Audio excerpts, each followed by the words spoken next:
ഇന്ന് നമ്മൾ നല്ല ക്രിസ്പി ആയിട്ടുള്ള ഒരു സ്വീറ്റ് റെസിപ്പിയാണ് കാണിക്കാൻ പോണത്. നല്ല ക്രിസ്പി ആയിട്ടാണ് ഇതുണ്ടാവുക. കഴിക്കാൻ നല്ല ടേസ്റ്റിയാണ്. പെട്ടെന്ന് ഉണ്ടാക്കിയെടുക്കാൻ പറ്റും. എല്ലാവർക്കും ഒത്തിരി ഇഷ്ടമാവും ചെയ്യും. അപ്പോൾ ഇതെങ്ങനെയാണ് വളരെ സിമ്പിളായിട്ട് നല്ല ടേസ്റ്റിൽ നമ്മൾ ഉണ്ടാക്കിയെടുത്തത് എന്ന് നോക്കാം. അപ്പോൾ നമ്മുടെ ഈ സ്വീറ്റ് റെഡിയാക്കി എടുക്കാനായിട്ട് ആദ്യം നമുക്കിതിലേക്ക് വേണ്ട ഡോ ഒന്ന് തയ്യാറാക്കി എടുക്കാനുണ്ട്. അപ്പോൾ അതിനായിട്ട് ഇതുപോലെ ഒരു ബൗളിലേക്ക് നമ്മൾ 1.5 കപ്പ് അളവിൽ മൈദാപ്പൊടിയാണ് ഇട്ട് കൊടുക്കുന്നത്. അതിനോടൊപ്പം തന്നെ 2 ടേബിൾ സ്പൂൺ അളവിൽ പഞ്ചസാര ചേർക്കുന്നുണ്ട്. ഇനി വേണ്ടത് ഏലക്കാപ്പൊടിയാണ്. അതൊരു 2 പിഞ്ചാണ് ചേർക്കുന്നത്. അതുപോലെ തന്നെ 1 പിഞ്ച് ഉപ്പും കൂടെ ചേർക്കുന്നുണ്ട്. ശേഷം ഇതിലേക്ക് ആവശ്യത്തിന് വെള്ളം ചേർക്കാം. നമ്മളിപ്പോൾ ആദ്യം 1/2 കപ്പ് വെള്ളം ചേർത്തിട്ടൊന്ന് കുഴച്ച് നോക്കി. അപ്പോൾ കുഴച്ച് നോക്കിയപ്പോൾ വെള്ളം കുറവായതുകൊണ്ട് തന്നെ ഒരു 2 ടേബിൾ സ്പൂണും കൂടെ എക്സ്ട്രാ വെള്ളം ചേർത്തിട്ടുണ്ട്. ടോട്ടൽ 1/2 കപ്പും 2 ടേബിൾ സ്പൂണും കൂടെയാണ് വെള്ളം ചേർത്തിട്ടുള്ളത്.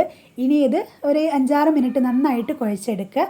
സാധാരണ ചപ്പാത്തിക്കല്ല നമ്മൾ മാവ് കുഴച്ചെടുക്കില്ലേ, അതിനേക്കാളും ഒന്നുകൂടെ ഒരു സോഫ്റ്റിൽ വേണം ഇത് കുഴച്ചെടുക്കാനായിട്ട്. എന്നാലാണ് നല്ല സോഫ്റ്റിൽ നമുക്കിത് കുഴച്ചെടുത്താലാണ് നമ്മുടെ സീറോട്ടി നല്ല ക്രിസ്പി ആയിട്ട് നമുക്ക് കിട്ടുക. കുഴയ്ക്കുന്ന സമയത്ത് നമ്മൾ നല്ലൊരു സോഫ്റ്റ്നെസ്സിന് വേണ്ടിയിട്ട് 2 ടേബിൾ സ്പൂൺ സൺഫ്ലവർ ഓയിലാണ് ചേർത്തിട്ടുള്ളത്. സൺഫ്ലവർ ഓയിലോ അല്ലെങ്കിൽ ഏതെങ്കിലും റിഫൈൻഡ് ഓയിൽ ചേർക്കാം. എന്നിട്ട് വീണ്ടും നന്നായിട്ട് കുഴച്ചെടുക്കുക. ഇപ്പോൾ ഏകദേശം ഒരു 6 മിനിറ്റോളം മാവ് കുഴച്ചെടുത്തപ്പോഴേക്കും മാവെല്ലാം നന്നായിട്ട് സോഫ്റ്റായി റെഡിയായി വന്നിട്ടുണ്ട്. ഇനി കയ്യിൽ വെച്ചിട്ട് ജസ്റ്റ് ഇതുപോലെ ഒന്ന് ഉരുട്ടിയെടുക്കുക. എന്നിട്ട് ഇതിന് മുകളിലായിട്ടും ഒരല്പം സൺഫ്ലവർ ഓയിൽ ഇതുപോലെ ഒന്ന് സ്പ്രെഡ് ചെയ്ത് കൊടുക്കുക. ശേഷം അടച്ച് വെച്ച് ഒരു 15 മിനിറ്റ് നമ്മളിതൊന്ന് റെസ്റ്റ് ചെയ്യാനായിട്ട് മാറ്റി വയ്ക്കുകയാണ്. ആ സമയം കൊണ്ട് ഇതിലേക്ക് വേണ്ട ഷുഗർ സിറപ്പ് തയ്യാറാക്കി എടുക്കാം.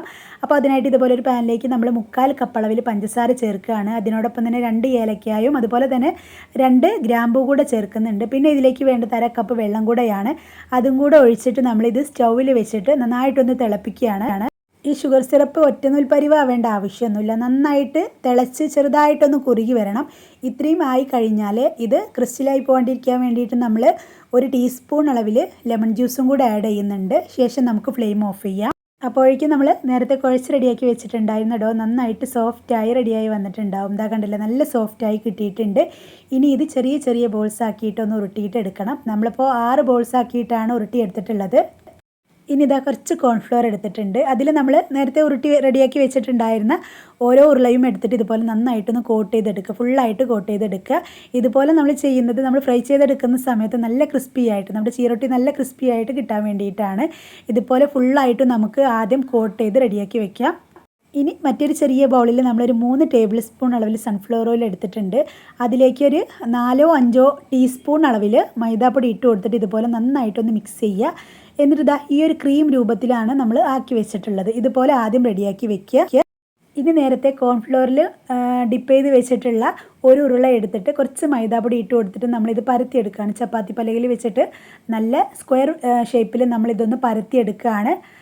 സ്ക്വയർ ഷേപ്പിലല്ല, ഒരു റെക്റ്റാങ്കിൾ ഷേപ്പിലാണ് നമ്മളിത് പരത്തിയെടുക്കുന്നത്. നിങ്ങൾക്ക് ഇഷ്ടമുള്ള ഷേപ്പിൽ പരത്തിയെടുക്കാം. ഇതുപോലെ പരത്തിയെടുത്താൽ കട്ട് ചെയ്തെടുക്കുന്ന സമയത്ത് നമുക്ക് നല്ല ഈസി ആയിട്ട് കട്ട് ചെയ്തെടുക്കാൻ പറ്റും. സൈഡൊന്നും കളയേണ്ട ആവശ്യം വരില്ല.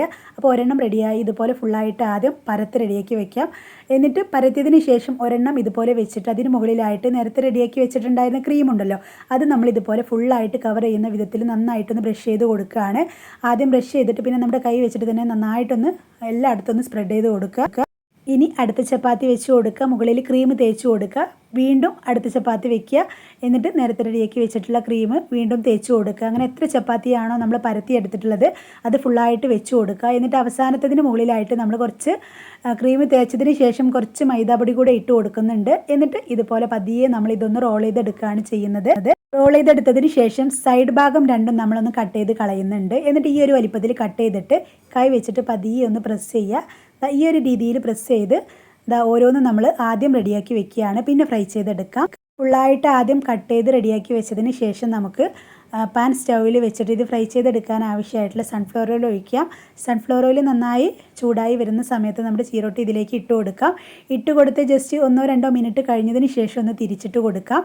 ഇട്ട് കൊടുത്ത ഉടനെ തന്നെ ഫ്ലെയിം ഒരു മീഡിയത്തിലാക്കി വെക്കുക. പിന്നെ നമ്മൾ മീഡിയത്തിലിട്ടിട്ടാണ് ഫ്രൈ ചെയ്തെടുക്കുന്നത്. എന്നിട്ട് ചെറുതായിട്ട് കളറെല്ലാം മാറി വരുന്ന സമയത്ത് നമുക്കിത് എണ്ണയിൽ നിന്നും കോരി മാറ്റാം.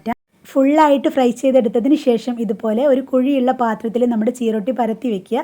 എന്നിട്ട് അതിന് മുകളിലേക്ക് നമ്മൾ നേരത്തെ റെഡിയാക്കി വെച്ചിട്ടുണ്ടായിരുന്ന ഷുഗർ സിറപ്പ് ഉണ്ടല്ലോ, അത് ഓരോന്നിന് മുകളിലും ഇതുപോലെ ഒഴിക്കുകയാണ് ചെയ്യുന്നത്. ഓരോന്നിന് മുകളിലും ഒഴിച്ചിട്ട് താഴെയുള്ളതും ഇതുപോലെ മാറ്റി വെച്ച് ഫുള്ളായിട്ട് ഒഴിച്ചു കൊടുക്കുക. ഫുള്ളായിട്ട് ഒഴിച്ചതിന് ശേഷം നമുക്ക് ചൂടോടുകൂടി തന്നെ ഇത് കഴിക്കാവുന്നതാണ്. അപ്പോൾ ഇത്രയേ ഉള്ളൂ. എല്ലാവരും ഒന്ന് ട്രൈ ചെയ്ത് നോക്കുക. വീഡിയോ കണ്ടിഷ്ടമായിരുന്നു ലൈക്ക് ചെയ്യുക. ഇതുപോലെയുള്ള ന്യൂ റെസിപ്പീസിനായിട്ട് നമ്മുടെ ചാനൽ ഒന്ന് സബ്സ്ക്രൈബ് ചെയ്യുക. Thanks for watching.